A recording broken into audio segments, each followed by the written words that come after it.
ओम शांति। आज हम बाबा के 21 तारीख के महावाक्य सुनेंगे। बाबा ने कहा, मीठे बच्चे, तुम आत्माओं का प्यार एक बाप से है। बाप ने तुम्हें आत्मा से प्यार करना सिखलाया, शरीर से नहीं। प्रश्न है आज का, किस पुरुषार्थ में ही माया विघ्न डालती है? माया जीत बनने की युक्ति क्या है? उत्तर है, तुम पुरुषार्थ करते हो कि हम बाप को याद करके अपने पापों को भस्म करें, तो इस याद में ही माया का विघ्न पड़ता है। बाप उस्ताद तुम्हें माया जीत बनने की युक्ति बताते हैं। तुम उस्ताद को पहचान कर याद करो तो खुशी भी रहेगी, पुरुषार्थ भी करते रहेंगे और सर्विस भी खूब करेंगे, माया जीत भी बन जाएंगे। आज गीत बजा है, इस पाप की दुनिया से दूर कहीं ले चल, जहां सुख और चैन मिले। ओम शांति। रूहानी बच्चों ने गीत सुना, अर्थ समझा। दुनिया में कोई भी अर्थ नहीं समझते। बच्चे समझते हैं हमारी आत्मा का लव परमपिता परमात्मा के साथ है। आत्मा अपने बाप परमपिता परमात्मा को पुकारती है। प्यार आत्मा में है या शरीर में? अब बाप सिखलाते हैं प्यार आत्मा में होना चाहिए। शरीर तो सब खत्म हो जाना है, प्यार आत्मा में है। अब आप समझाते हैं तुम्हारा प्यार परमात्मा बाप से होना चाहिए, शरीरों से नहीं। आत्मा ही अपने बाप को पुकारती है कि पुण्य आत्माओं की दुनिया में ले चलो। तुम समझते हो हम पाप आत्मा थे, अब फिर पुण्य आत्मा बन रहे हैं। बाबा तुमको युक्ति से पुण्य आत्मा बना रहे हैं। बाप बतावे तब तो बच्चों को अनुभव हो और समझें कि हम बाप द्वारा, बाप की याद से पवित्र पुण्य आत्मा बन रहे हैं। योग बल से हमारे पाप भस्म हो रहे हैं। बाकी गंगा आदि में कोई पाप धोए नहीं जाते। बाबा कहते मनुष्य गंगा स्नान करते हैं, शरीर को मिट्टी मलते हैं, परंतु उससे कोई पाप धुलते नहीं हैं। आत्मा के पाप योग बल से ही निकलते हैं, खाद निकलती है। यह तो बच्चों को ही मालूम है और निश्चय है कि हम बाबा को याद करेंगे तो हमारे पाप भस्म होंगे। निश्चय है, बाबा कहते निश्चय है तो फिर पुरुषार्थ भी करना चाहिए ना। इस पुरुषार्थ में ही माया विघ्न डालती है। रुस्तम से माया भी अच्छी रीति रुस्तम होकर लड़ती है, कच्चे से क्या लड़ेगी?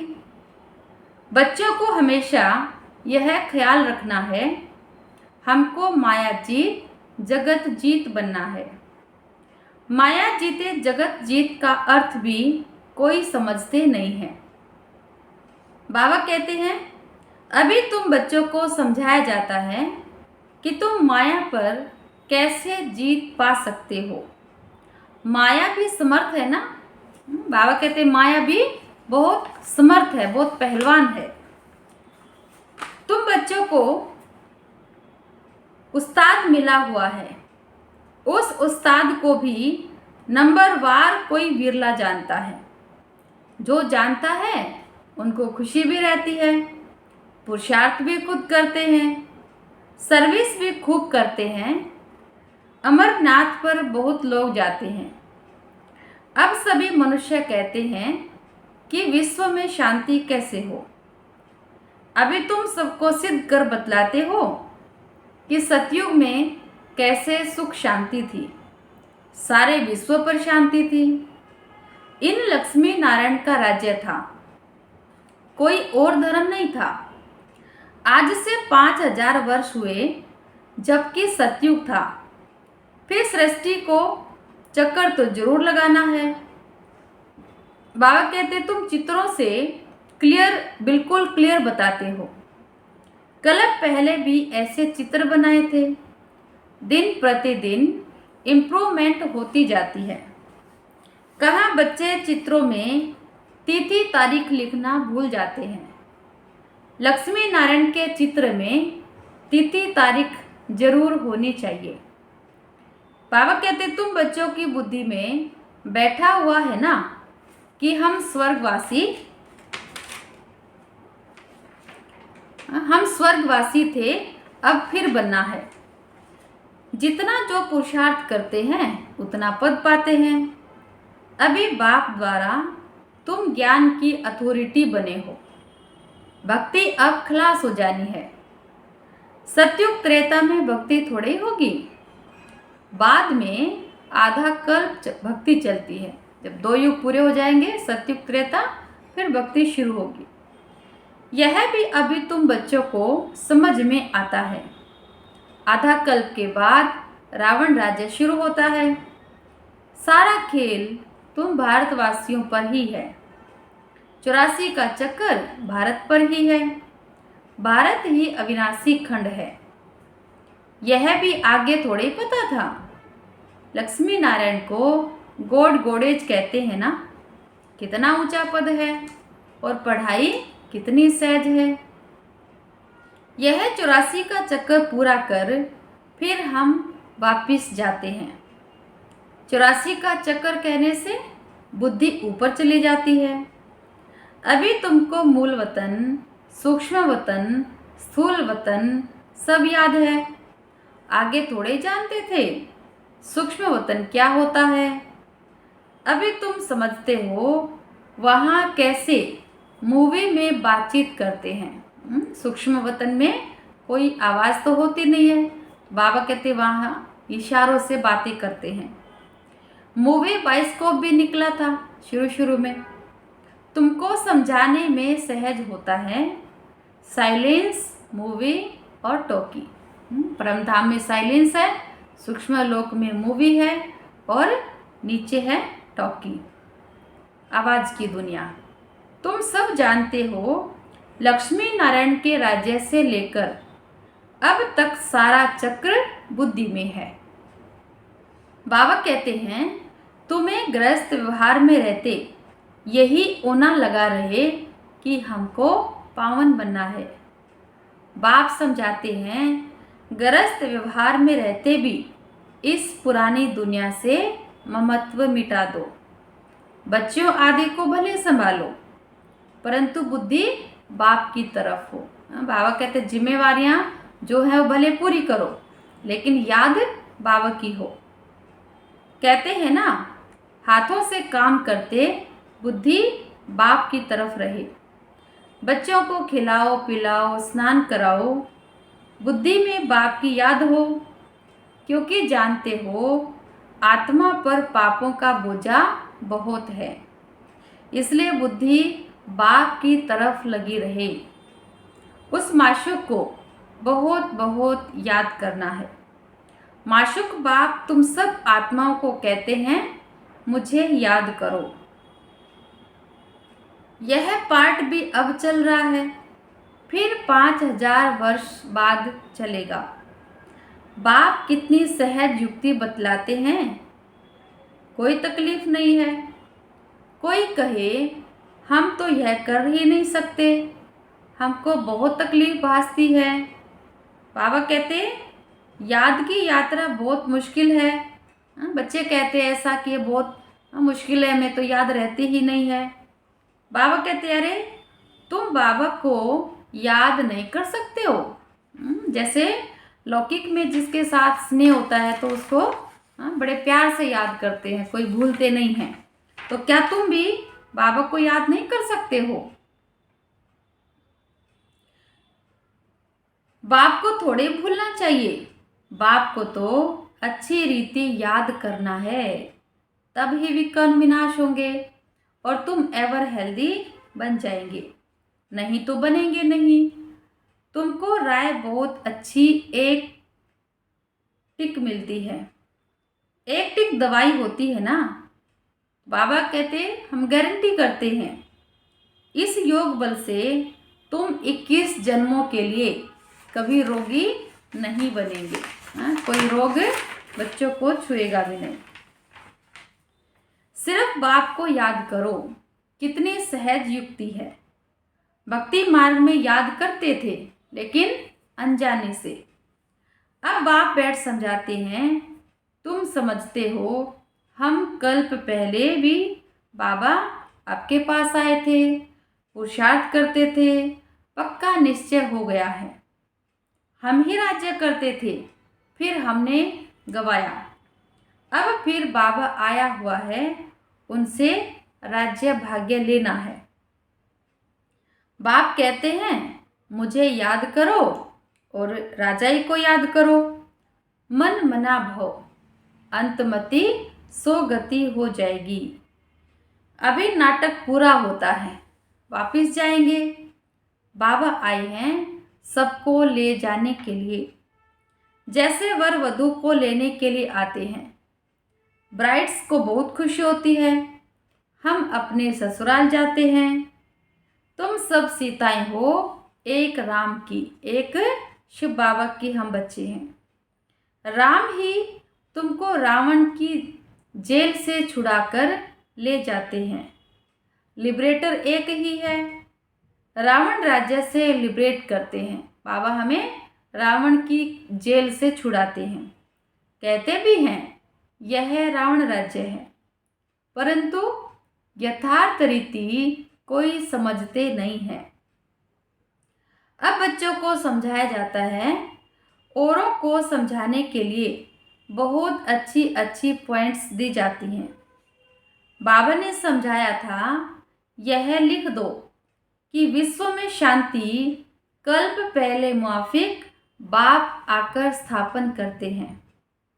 ब्रह्मा द्वारा स्थापना हो रही है। विष्णु का राज्य था तो विश्व में शांति थी ना। विष्णु सो लक्ष्मी नारायण थे, यह भी कोई समझते थोड़े ही हैं। विष्णु और लक्ष्मी नारायण और राधे कृष्ण को अलग अलग समझते हैं। अभी तुमने समझा है, क्या समझा है कि श्री कृष्ण ही नारायण बनते हैं और लक्ष्मी नारायण ही विष्णु बनते हैं। स्वदर्शन चक्रधारी भी तुम हो। शिव बाबा आकर सृष्टि चक्र का ज्ञान देते हैं। उन द्वारा अभी हम भी मास्टर ज्ञान सागर बने हैं। बाबा कहते तुम ज्ञान नदियाँ हो ना, यह तो बच्चों के ही नाम हैं। भक्ति मार्ग में मनुष्य कितने स्नान करते हैं, कितना भटकते हैं, बहुत दान पुण्य आदि करते हैं। साहूकार लोग तो बहुत दान करते हैं, सोना भी दान करते हैं। तुम भी अभी समझते हो हम कितना भटकते थे। अब हम कोई हठयोगी तो है नहीं। बाबा ने सब भटकना छुड़वा दिया, कोई हठयोगी तो है नहीं। हम तो हैं राजयोगी। पवित्र गृहस्थ आश्रम के थे, फिर रावण राज्य में अपवित्र बने। ड्रामानुसार बाप फिर गृहस्थ धर्म बना रहे हैं और कोई बना न सके। मनुष्य तुमको कहते हैं कि तुम सब पवित्र बनोगे तो दुनिया कैसे चलेगी। दुनिया वालों को ये बड़ी चिंता रहती है कि सब पवित्र बन जाएंगे तो फिर दुनिया कैसे चलेगी। अब बाबा कहते बोलो उनको, इतने सब सन्यासी पवित्र रहते हैं और फिर दुनिया कोई बंद हो गई क्या। अरे सृष्टि इतनी बढ़ गई है, खाने के लिए भी अनाज नहीं है और सृष्टि फिर क्या बढ़ाएंगे। अभी तुम बच्चे समझते हो बाबा हमारे सम्मुख हाजिर नाजिर है, परंतु उनको इन आँखों से देख नहीं सकते हैं, बुद्धि से जानते हैं। बाबा हम आत्माओं को पढ़ाते हैं, हाजिर नाजिर हैं। हाजिर नाजिर का अर्थ ये नहीं है कि वो सर्वव्यापी हो गया, नहीं। बाबा को जो काम करना है तो बाबा अपना काम करते हैं, लेकिन उनको इन आँखों से देख नहीं सकते हैं। बाबा कहते, जो विश्व शांति की बातें करते हैं उन्हें तुम बताओ कि विश्व में शांति तो बाप करा रहा है। उसके लिए ही पुरानी दुनिया का विनाश सामने खड़ा है। 5000 वर्ष पहले भी विनाश हुआ था, अभी भी यह विनाश सामने खड़ा है, फिर विश्व पर शांति हो जाएगी। सारे विश्व में शांति लाने के लिए विनाश का होना जरूरी है। अभी तुम बच्चों की बुद्धि में है ही यह बातें। दुनिया में कोई नहीं जानते, कोई नहीं जिनकी बुद्धि में यह बातें हों। तुम जानते हो, सतयुग में सारे विश्व में शांति थी। एक भारत खंड के सिवाय दूसरा कोई खंड नहीं था। पीछे और खंड हुए हैं। अभी तो कितने खंड हैं? पहले तो केवल एक भारत ही होता था। अभी इस खेल का भी अंत है। कहते भी हैं भगवान जरूर होगा, परंतु भगवान कौन और किस रूप में आते हैं यह नहीं जानते। श्री कृष्ण तो हो न सके, न कोई प्रेरणा से व शक्ति से काम करा सकते हैं। बाप तो मोस्ट बिलव्ड है, उनसे वर्षा मिलता है। बाप ही स्वर्ग स्थापन करते हैं, तो फिर जरूर पुरानी दुनिया का विनाश भी तो वही कराएंगे ना। तुम जानते हो, सतयुग में यह लक्ष्मी नारायण थे, अब फिर खुद पुरुषार्थ से यह बन रहे हैं। नशा रहना चाहिए ना। भारत में यह राज्य करते थे। शिव बाबा राज्य देकर गया था, ऐसे नहीं कहेंगे कि शिव बाबा राज्य करके गया था। नहीं, भारत को राज्य देकर गया था। लक्ष्मी नारायण राज्य करते थे ना, फिर बाबा राज्य देने आए हैं, क्योंकि राज्य खत्म हो गया ना, तो फिर से बाबा राज्य देने के लिए आए हैं। बाप कहते हैं, मीठे मीठे बच्चे, मुझे तुम याद करो और चक्कर को याद करो। तुमने ही 84 जन्म लिए हैं। कम पुरुषार्थ करते हैं तो समझो इसने कम भक्ति की है। जास्ती भक्ति करने वाले पुरुषार्थ भी जास्ती करेंगे। कितना क्लियर समझाते हैं। परंतु जब बुद्धि में बैठे, तुम्हारा काम है पुरुषार्थ कराना। बाबा कहते कम भक्ति की होगी तो योग लगेगा नहीं, शिव बाबा की याद बुद्धि में ठहरेगी नहीं। कभी भी बाबा कहते कभी भी पुरुषार्थ में ठंडा नहीं होना चाहिए। चाहे ढीला कर रहे हैं लेकिन फिर भी बाबा कहते रुकना नहीं है, पुरुषार्थ करते रहो। माया को पहलवान देख हार्ट फेल नहीं होना चाहिए। माया के तूफान तो बहुत आएंगे। यह भी बच्चों को समझाया है कि आत्मा ही सब कुछ करती है। शरीर तो खत्म हो जाएगा, आत्मा निकल गई, शरीर मिट्टी हो गया, वह फिर मिलने का तो है नहीं। जो शरीर एक बार छूट गया तो दोबारा वही नहीं मिलेगा, नया मिलेगा। फिर उनको याद कर रोने से क्या फायदा? वही चीज फिर मिलेगी क्या? आत्मा ने तो जाकर दूसरा शरीर लिया। अभी तुम कितनी ऊंच कमाई करते हो, तुम्हारा ही जमा होता है, बाकी सबका ना हो जाएगा। हम ही पुरुषार्थ करके अपना भाग्य बना रहे हैं, बाकी सबका ना हो जाएगा। बाबा भोला व्यापारी है, शिव बाबा भोला व्यापारी है। तब तो तुमको मुट्ठी चावल के बदले 21 जन्मों के लिए महल दे देता है। इतना भोला व्यापारी कोई होगा क्या? कितना ब्याज देता है? तुमको जितना चाहिए भविष्य के लिए जमा करो। खुली छुट्टी है, अभी जितना चाहिए बाबा कहते उतना जमा कर सकते हैं। परंतु ऐसे नहीं, अंत में आकर कहेंगे जमा करो, तो उस समय लेकर क्या करेंगे? बाबा को भी तब ही चाहिए जब जरूरत है। अंत समय में अगर आकर कहेंगे कि बाबा हमारा ये सफल कर लो, क्योंकि पता है कि अब तो विनाश होने वाला है, अब तो कुछ काम आएगा नहीं, फिर बाबा को कहेंगे बाबा हमारा ले लो। तो बाबा कहते हैं अब हम भी लेकर क्या करेंगे? अनाड़ी व्यापारी थोड़े ही है, भोला व्यापारी है लेकिन अनाड़ी नहीं है। काम में आवे नहीं और ब्याज भरकर देना पड़े, ऐसे का लेंगे थोड़े ही। तुमको मुट्ठी चावल के बदले 21 जन्मों के लिए महल मिल जाते हैं। बाबा कहते समय पर जो बच्चे सहयोग करते हैं उनको कई गुणा करके बाबा देते हैं। कितना ब्याज मिलता है? बाबा कहते हैं नंबर 1 बोला तो मैं हूं। देखो तुमको विश्व की बादशाही देता हूं, सिर्फ तुम हमारे बनकर सर्विस करो। सर्विस करो, डिसर्विस नहीं। बाबा कहते हमारे बच्चे बनकर और हमारा नाम वाला करेंगे, सर्विस करेंगे, तो बाबा उनकी गारंटी लेते हैं। भोलानाथ है तब तो सब उनको याद करते हैं।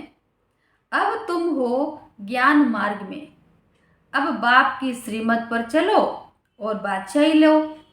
कहते भी हैं बाबा हम आए हैं राजाई लेने, सो भी सूर्यवंशी में। अच्छा तुम्हारा मुख मीठा हो। बाबा भी तो खुश हो जाते ना, बच्चे ऊंचा लक्ष्य रखते हैं, तो बाबा कहते अच्छा तुम्हारा मुख मीठा हो। अच्छा मीठे मीठे सिक्के लदे बच्चों प्रति माता पिता बाप दादा का याद प्यार और गुड मॉर्निंग। रूहानी बाप की रूहानी बच्चों को नमस्ते। हम रूहानी बच्चों की रूहानी बाप को नमस्ते। मुख्य सार है आज का। पहला पॉइंट, श्रीमत पर चल बादशाही लेनी है। चावल मुट्ठी दे 21 जन्मों के लिए महल लेने हैं। भविष्य के लिए कमाई जमा करनी है, अभी समय है जमा करने का। दूसरा, गृहस्थ व्यवहार में रहते हुए इस पुरानी दुनिया से ममत्व मिटाकर पूरा पावन बनना है। सब कुछ करते बुद्धि बाप की तरफ लगी रहे। वरदान, मनसा शुभ भावना द्वारा एक दो को आगे बढ़ाने वाले विश्व कल्याणकारी भव।